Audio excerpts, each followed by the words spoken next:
गर्मी में गरीब की मटका कुल्फी। गोपाल नाम का एक बहुत ही गरीब आदमी अपनी पत्नी पूनम और बेटी चिंकी के साथ एक गांव में रहा करता था।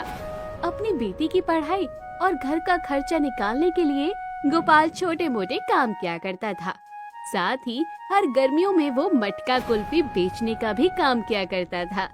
गोपाल के हाथ के मटका कुल्फी सभी बच्चों को बहुत ही ज्यादा पसंद थे।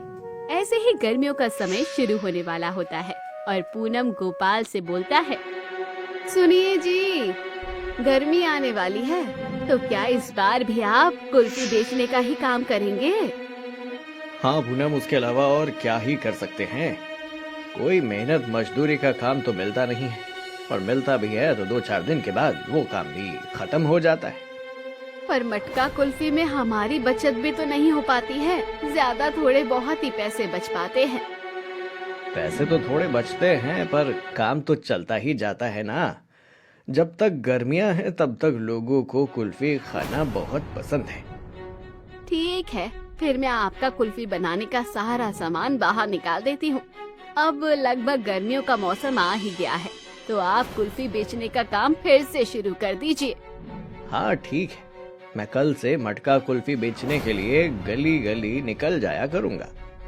इतना कहकर गोपाल घर से किसी काम के लिए निकल जाता है और पूनम गोपाल के कुल्फी बनाने के सांचे, मटका और बाकी सारी चीज निकाल कर बाहर रख देती है और उनकी अच्छे से साफ सफाई भी कर देती है। अगले दिन गोपाल मटका कुल्फी तैयार करने की सारी सामग्री लेकर आता है। क्योंकि गोपाल बहुत ही ज्यादा गरीब था, इसलिए उसके पास कुल्फी वाली रेहड़ी नहीं थी। गोपाल अपनी मटका कुल्फी को एक मटके के अंदर बर्फ रख के उसके ऊपर अपनी कुल्फियाँ रखकर फिर उस मटके को अपने सिर पर उठाकर गली गली ले जाया करता था और आवाज लगाता था, कुल्फी ले लो कुल्फी, ठंडी मीठी मटका कुल्फी, 5 रुपए 10 रुपए कुल्फी ले लो कुल्फी। गर्मी से राहत पाओ, गोपाल के हाथ की मटका कुल्फी खाओ। अरे आओ आओ, जल्दी आओ, कुल्फी खाओ, कुल्फी खाओ। गोपाल की आवाज सुनकर आसपास के कई बच्चे और कुछ बड़े लोग उसके हाथों की बनी हुई मटका कुल्फी खाने के लिए आ जाते थे। गोपाल सभी को बारी बारी अपने मटके में से ठंडी ठंडी मटका कुल्फी निकाल कर देता था और जब उसकी सारी कुल्फी बिक जाती थी तब वो वापस से अपने घर आ जाता था। दिन गुजर जाते हैं, मटका कुल्फी बेच के जैसे तैसे गोपाल का गुजारा चल रहा होता है। ऐसे ही एक दिन गोपाल की बेटी चिंकी उसके पास आती है और बोलती है, पापा, मेरा जन्मदिन आने वाला है। इस जन्मदिन पर मुझे साइकिल ला दो।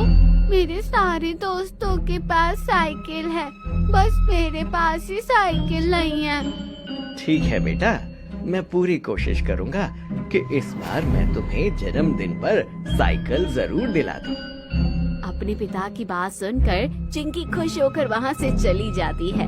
तभी पूनम गोपाल के पास आती है और बोलती है, जी आपने चिंकी को ऐसा क्यों कहा, जबकि हम दोनों जानते हैं कि हम उसके जन्मदिन पर उसे साइकिल लेकर नहीं दे सकते हैं। फिर आपने उसे झूठा वादा क्यों किया?